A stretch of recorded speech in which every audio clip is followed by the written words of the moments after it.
आज कालू कौवे को बड़ी जोर भूख लगी थी और वह भोजन की तलाश में इधर उधर मारा फिर रहा था। जंगल के सभी पक्षियों को भी यह बात पता चल चुकी थी कि कालू कौवा बिना किसी मेहनत के भोजन प्राप्त करना चाहता है और इसलिए वह जंगल के सभी पक्षियों से मांग मांग कर भोजन खाया करता है।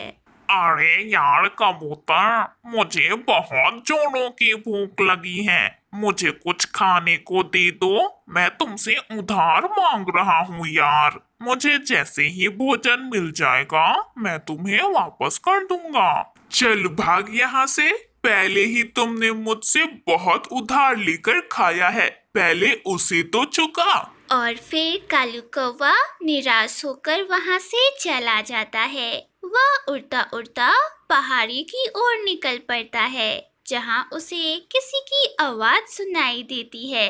तो वह आवाज की दिशा में उसके पीछे पीछे जाता है। अरे कोई है जो मुझसे मेरा जादू लेगा, कोई है तो मेरा जादू ले लो। कालू कौवा बैठा सब कुछ सुन ही रहा था, पर जैसे ही उसने उस बूढ़ी उल्लू की बात सुनी तो वह हैरान हो जाता है और उस उल्लू से कहता है, उल्लू दादी अम्मा, कैसा जादू? अगर कोई काम का है तो वह आप मुझे दे दें। पर बेटा, मैं अपना जादू उसी पक्षी को दे सकती हूँ जो मुझसे भी बड़ा शैतान और लालची हो। अरे दादी अम्मा, इस पूरे जंगल में सबसे बड़ा शैतान और लालची पक्षी मैं ही हूँ। अरे मैंने आज तक कभी भी अपना भोजन ढूंढ कर नहीं खाया। मैं तो दूसरे पक्षियों के भोजन को चुरा कर खाया करता हूँ। बहुत अच्छे, तुम तो मुझसे भी बड़ा शैतान निकले। ये लो, ये एक जादुई घड़े का पानी है। बस मैं तुम्हें एक मंत्र बताती हूँ, उसे पढ़कर तुम किसी भी पक्षी को यह पानी पिला देना। फिर तो वह पक्षी तुम्हारा गुलाम बन जाएगा। अरे दादी अम्मा, जल्दी बताएं, जल्दी बताएं, जल्दी से मुझे वह जादुई मंत्र बताएं। अंतर मंतर जंतर सू, हो जा मेरा नौकर तू। और ऐसा कहते ही वह पक्षी तुम्हारा नौकर बन जाएगा। और इतना कहकर वह बूढ़ी उल्लू वहाँ से गायब हो जाती है। कालू कौवा भी खुशी खुशी जादुई मटका उठाकर जंगल की ओर वापस चला जाता है। तभी सबसे पहले जंगल में उसे चिड़िया बैठी हुई दिखाई देती है। अरे कालू, वो देख, वह छोटी सी चिड़िया वहाँ बैठी हुई है। क्यों ना पहले मैं अपना जादू इस छोटी चिड़िया पर ही आजमाऊं। और ऐसा कहकर कालू कौवा उस नन्ही चिड़िया के पास जाता है और उससे कहता है, चिड़िया चिड़िया, मेरे पास ठंडे झरने का पानी है, क्या तुम पियोगी? ठंडे झरने का पानी तो जंगल के सभी पक्षियों को पसंद था, इसलिए चिड़िया कालू से कहती है, हाँ हाँ कौवे भैया, मैं तो पहले से ही प्यासी हूँ और मुझे पीना है ठंडे झरने का पानी। तो फिर लो, मेरा ये मटका लो और पी लो जी भरकर पानी। और फिर वह चिड़िया कालू कौवे के दिए हुए मटके से पानी पीने लगती है। जैसे ही चिड़िया मटके का पानी पीती है, कौवा मंत्र पढ़ने लगता है। अंतर मंतर जंतर सू, हो जा मेरी नौकर तू। कौवा जैसे ही यह मंत्र चिड़िया पर पढ़ता है कि उसे अचानक से चक्कर आ जाता है और चिड़िया कौवे से कहती है, कौवे भैया, आप बहुत अच्छे हो और आज से आप मेरे मालिक हो। बताइए मैं आपके लिए क्या करूं? मैं आपका सारा काम किया करूंगी। आप जो कहोगे मैं वही करूंगी। बताएं मालिक, मैं आपके लिए क्या करूं? ये सुन कौवा बहुत खुश होता है और चिड़िया से कहता है, जाओ और मेरे लिए अपने घर से भोजन लेकर आओ। अरे जल्दी जाओ, मुझे बहुत भूख लगी है। चिड़िया जल्दी से अपने घोंसले में जाती है और बरसात के लिए जो उसने भोजन जमा करके रखे थे उनमें से कुछ भोजन वह लेकर आ जाती है और कौवे को दे देती है। मालिक जी, भोजन आ गया। अब आप मुझे कोई और काम बताइए। ठीक है, अब तुम जाओ और बेरी के पेड़ पर मेरे लिए एक आरामदायक घोंसला बनाओ। ठीक है मालिक जी, मैं अभी तुरंत गई और आपके लिए एक सुंदर सा घोंसला भी तुरंत बना देती हूँ। और फिर चिड़िया जल्दी से उड़ते हुए बेरी के पेड़ पर जाती है और वहाँ कौवे के लिए घोंसला बनाने लगती है। उसे घोंसला बनाता हुआ देखकर कबूतर उसके पास आता है और उससे कहता है, अरे चिड़िया, तुम्हारा तो पक्का लकड़ियों का घर है, फिर तुम यह घोंसला क्यों बना रही हो? मैं ये घोंसला अपने लिए नहीं पर अपने मालिक कालू कौवे के लिए बना रही हूँ। क्या? वह कालू कौवा और तुम्हारा मालिक? अरे वह नखट्टू कौवा कब से तुम्हारा मालिक बन गया? आज से कबूतर भैया, आज से मैं उसकी नौकर हूँ और वह कौवा मेरा मालिक है। कालू कौवा तो बहुत अच्छा है और वह बहुत अच्छा मालिक भी है। ये कहकर चिड़िया फिर से सूखे तिनके जमा करने के लिए चली जाती है। इस कालू कौवे ने भला इस चिड़िया पर कौन सा जादू कर दिया है कि यह चिड़िया उस कौवे की नौकर बन गई है? कबूतर वहाँ बैठा ये सब सोच रहा था। दूसरी तरफ कालू कौवा मिट्ठू तोते के पास जाता है और उससे कहता है, मिट्ठू तोते, ये लो, मैं तुम्हारे लिए गुड़ वाला पानी लाया हूँ, इसे पी लो। मिट्ठू तोते को तो मीठा पानी पीना बहुत पसंद था, इसलिए वह बिना सोचे समझे कालू कौवे के दिए हुए पानी को पी लेता है और उसके पानी पीते ही कालू कौवा भी झटपट अपना काम करना शुरू कर देता है। अंतड़ मंतड़ जंतड़ सू, बन जा मेरा नौकर तू। मिट्ठू का भी एक बार सर चकराता है और वह भी चिड़िया की तरह कालू कौवे का नौकर बन जाता है। कौवे, आप कितने सुंदर हो और कितने शक्तिशाली भी। मेरा मन कर रहा है कि मैं आपका नौकर बन जाऊं।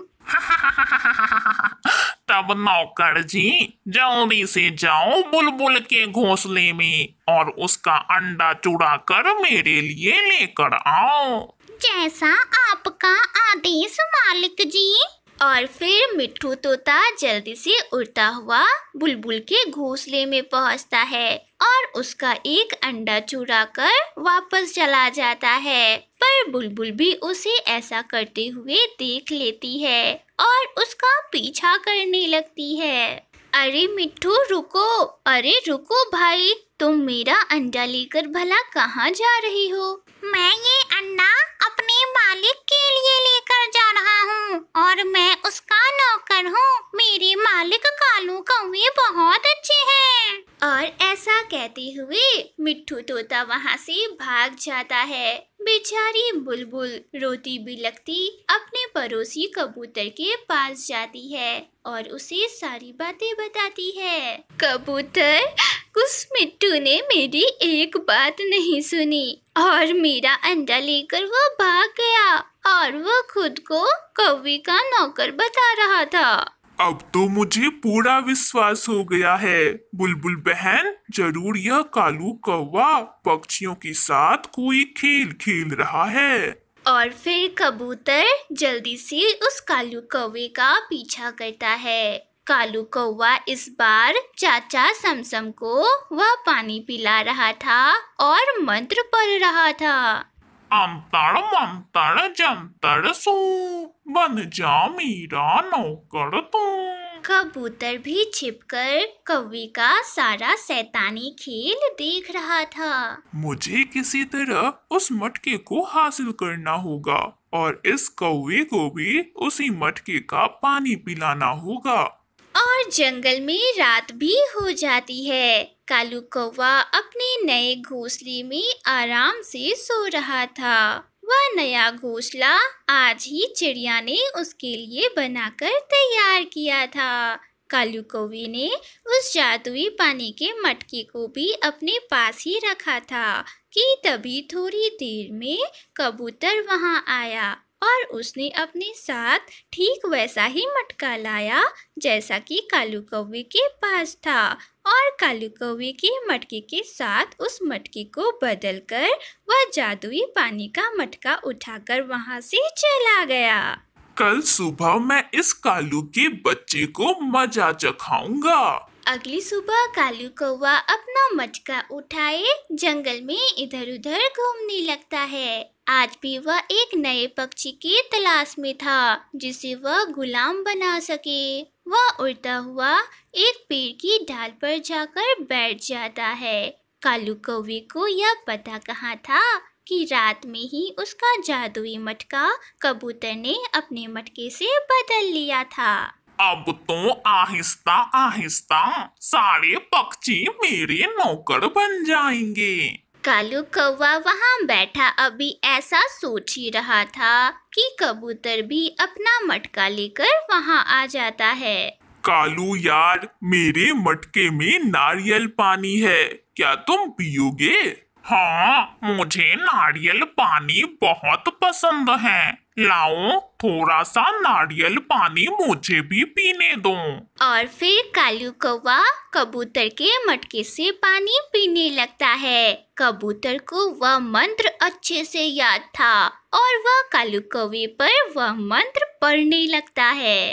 अंतर मंतर जंतर सू, बन जा मेरा नौकर तू। फिर क्या था, कौवे का सर चकराता है और वह कबूतर से कहता है, कबूतर मेरे मालिक, तुम बहुत अच्छे हो, क्या मैं तुम्हारा नौकर बन सकता हूँ? शैतान कौवे, अब तुम सारी जिंदगी हमारे नौकर ही बनकर रहोगे। कालू कौवा जैसे ही कबूतर का नौकर बनता है, जंगल के अन्य पक्षी पहले की तरह ठीक हो जाते हैं और अब कालू कौवा उन सभी पक्षियों का नौकर बन जाता है। वे सभी पक्षी कालू कौवे से ढेर सारा काम करवाया करते और कबूतर भी उस जादुई मटके को नदी में फेंक देता है। इस तरह कालू कौवे को उसके किए की सजा मिल जाती। कालू कौवा और गोरी कौवी कबूतर के गाजरों के खेत में बैठे गाजर खा रहे थे।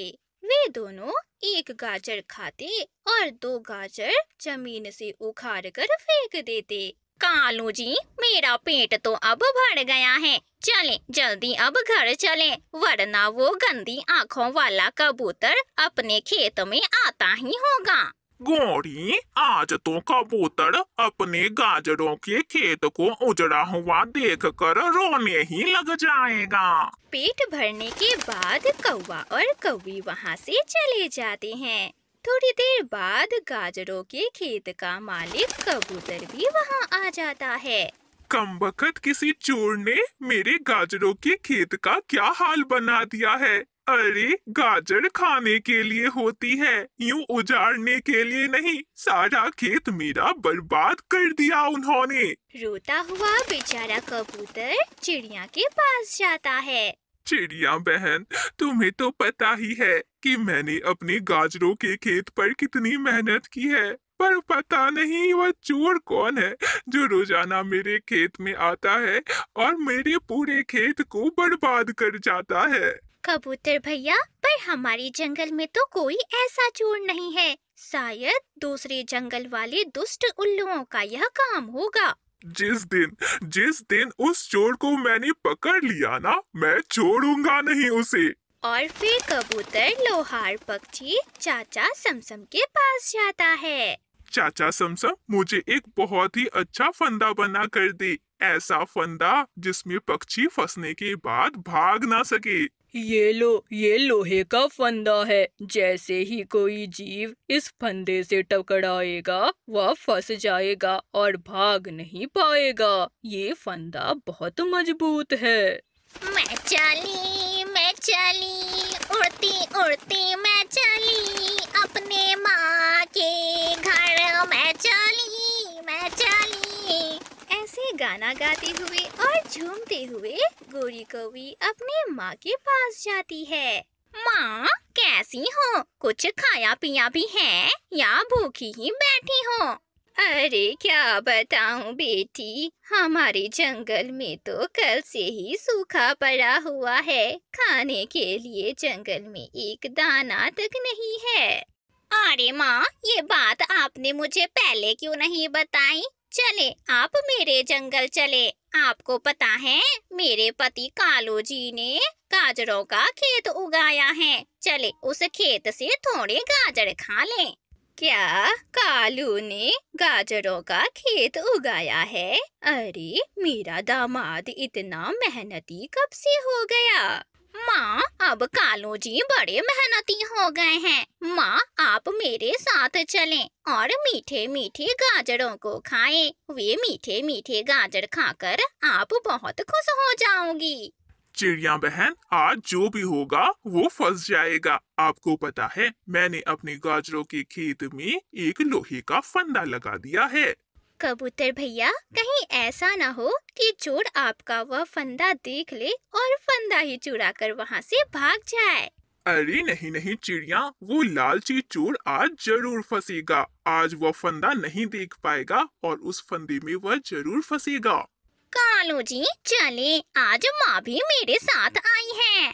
कालू बेटा, गोरी ने मुझे बताया है कि आपका गाजरों का खेत है। वही खेत कालू जी, जिससे हम रोज गाजरें खाते हैं, वो हमारा ही खेत है ना? ये सुनकर कालू भी समझ जाता है।